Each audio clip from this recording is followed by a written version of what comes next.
Good morning बच्चों, कैसे हैं आप लोग। मैं डॉक्टर अष्टभुजा आपका बायो टीचर ऑनलाइन टीचिंग के क्रम में नया वीडियो लेक्चर लेकर हाजिर हूँ। पिछले वीडियो लेक्चर में हमने एंजियोस्पर्म प्लांट्स का उनके फ्लावरिंग या पुष्पन के आधार पर वर्गीकरण का अध्ययन किया था। इसी क्रम में हम आज जंतुओं के प्रजनन अवस्था में उनके प्रजनन व्यवहार तथा उनमें होने वाले प्रजनन चक्रों का अध्ययन करेंगे। तो आइए स्टार्ट करते हैं। जैसा कि आपको पता है, पादपों की तरह एनिमल्स के जनन काल में उनके प्रजनन व्यवहार में काफ़ी परिवर्तन होते हैं। इन्हीं प्रजनन व्यवहार के आधार पर एनिमल्स को दो ग्रुप में डिवाइड्स किया गया है। पहला मौसमी प्रजनक या सीजनल ब्रीडर्स, दूसरा है कंटिन्यूअस ब्रीडर या सतत प्रजनक। अब आइए सीजनल ब्रीडर्स के बारे में जानते हैं। इस प्रकार के एनिमल्स एक विशेष मौसम में ही जनन क्रिया करते हैं। मेढक, छिपकली, सर्प, प्रवासी पक्षी, जंगली पशु, वन्य पक्षी एवं अन्य स्तनधारी सीजनल ब्रीडर्स होते हैं। सीजनल ब्रीडर्स को असतत प्रजनक भी कहते हैं। इसी प्रकार हमारे आसपास पाए जाने वाले जंतु जैसे गाय, भैंस, खरगोश, बंदर, कपी इत्यादि अपने जनन काल में पूरे वर्ष भर जनन के लिए सक्रिय रहते हैं। ऐसे जंतुओं को कंटिन्यूअस ब्रीडर या सतत प्रजनक कहते हैं। मनुष्य भी कंटिन्यूअस ब्रीडर है। अब आते हैं जरायुजी स्तनधारियों में जनन चक्र के बारे में अध्ययन करते हैं, यानी रिप्रोडक्टिव साइकिल्स इन प्लासेंटल मैमल्स। सबसे पहले हम लोग जानते हैं प्लासेंटल मैमल्स क्या होते हैं। प्लासेंटल मैमल्स ऐसे मैमल्स होते हैं जिनमें मादा के गर्भकाल में प्लासेंटा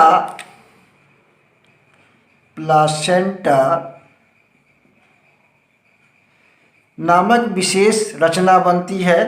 यह प्लासेंटा माता के गर्भाशय तथा भ्रूण से जुड़ी रहती है और भ्रूण के पोषण, श्वसन व उत्सर्जन में सहायता करती है।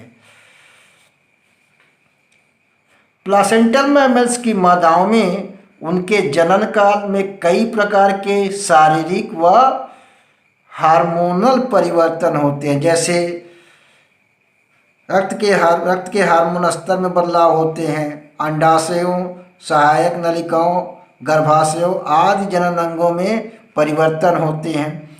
ये परिवर्तन एक निश्चित अंतराल पर होते हैं, इसलिए इन परिवर्तन को जनन चक्र या रिप्रोडक्टिव साइकिल्स कहते हैं। इन परिवर्तनों के आधार पर प्लासेंटल फीमेल्स को में पाए जाने वाले जनन चक्रों को दो समूहों में बांटा गया है।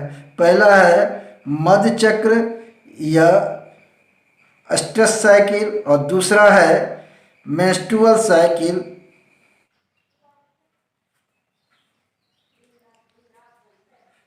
इसमें पहला है स्ट्रेस साइकिल या मध्य चक्र। यह गैर प्राइमेट स्तनधारियों या नॉन प्राइमेट्स मैमल्स में पाया जाता है। नॉन प्राइमेट्स मैमल्स ऐसे मैमल्स होते हैं जो ऑर्डर प्राइमेट्स के मेंबर नहीं होते हैं। गाय, भैंस, बकरी, खरगोश, चूहा, हिरन, कुत्ता, ये सब क्या है? नॉन प्राइमेट्स मैमल हैं। आस्ट्रस साइकिल में दो प्रकार के पीरियड्स होते हैं।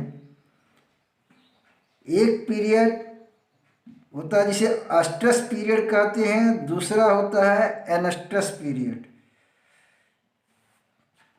अस्ट्रस पीरियड जिसे हीट पीरियड भी कहते हैं, इसमें मादाओं के रक्त में एस्ट्रोजन नामक हार्मोन का स्तर बढ़ जाता है, जनन अंग सक्रिय हो जाते हैं और इनमें लैंगिक संसर्ग या मैथुन की तीव्र इच्छा जागृत हो जाती है।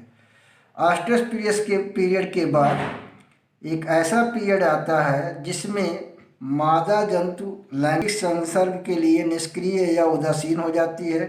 इस पीरियड को एनस्ट्रस पीरियड कहते हैं। एस्ट्रस साइकिल में एस्ट्रस पीरियड तथा एनस्ट्रस पीरियड एक दूसरे के पश्चात एक निश्चित अंतराल के बाद आती रहती हैं। कुछ जंतुओं में एस्ट्रस पीरियड वर्ष में एक बार, 2 बार अथवा बहुत बार आता है। जैसे हिरण में एस्ट्रस पीरियड वर्ष में एक बार आता है, इसीलिए इन्हें मोनोएस्ट्रस एनिमल्स कहते हैं या मैमल्स कहते हैं। इसी प्रकार कुत्ते में एस्ट्रस पीरियड प्रत्येक 6 माह यानी वर्ष में 2 बार आती है, अतः इन्हें डाईएस्ट्रस मैमल्स या द्विमध्यकालीय स्तनधारी कहते हैं। इसी प्रकार चूहा या रैट पॉलीएस्ट्रस होता है। इनमें वर्ष में कई बार एनेस्ट्रस पीरियड आते हैं, इसीलिए इन्हें बहुमध्यकालीय या पॉलीएस्ट्रस कहते हैं। दूसरे प्रकार का जो चक्र है उसे मेंस्ट्रुअल साइकिल या ऋतुस्राव चक्र कहते हैं, या प्राइमेट्स मैमल जैसे मनुष्य, कपि, बंदर में पाया जाता है। स्त्रियों में प्रत्येक माह में 27 से 28 दिन में एक बार इस ऋतुस्राव होता है। स्त्रियों में इसका आरंभ किशोरावस्था में होता है। स्त्रियों में किशोरावस्था में ऋतुस्राव प्रारंभ होने को मीनार्क या रजु दर्शन कहते हैं, और यह लगभग 40 से 45 वर्ष की अवस्था तक होता रहता है। इसके पश्चात ऋतुस्राव चक्र आना बंद हो जाता है। इस दशा को मीनोपॉज कहते हैं। इस चक्र में मादाओं के रक्त के हार्मोन्स के स्तर तथा जनन अंगों में कई प्रकार के परिवर्तन होते रहते हैं। चक्र के अंत में अनिषेचित अंड गर्भाशय के इंडोमेट्रियम, म्यूकस तथा WBC रुधिर प्रवाह के साथ शरीर से बाहर निकल जाते हैं, जिसे मेंस्ट्रुएशन या ऋतुस्राव कहते हैं।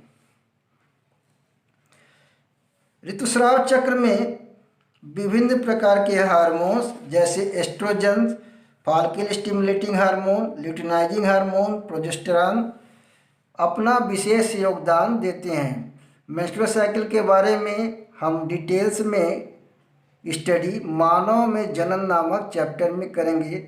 आज के लिए बस इतना ही। Thanks for watching this video.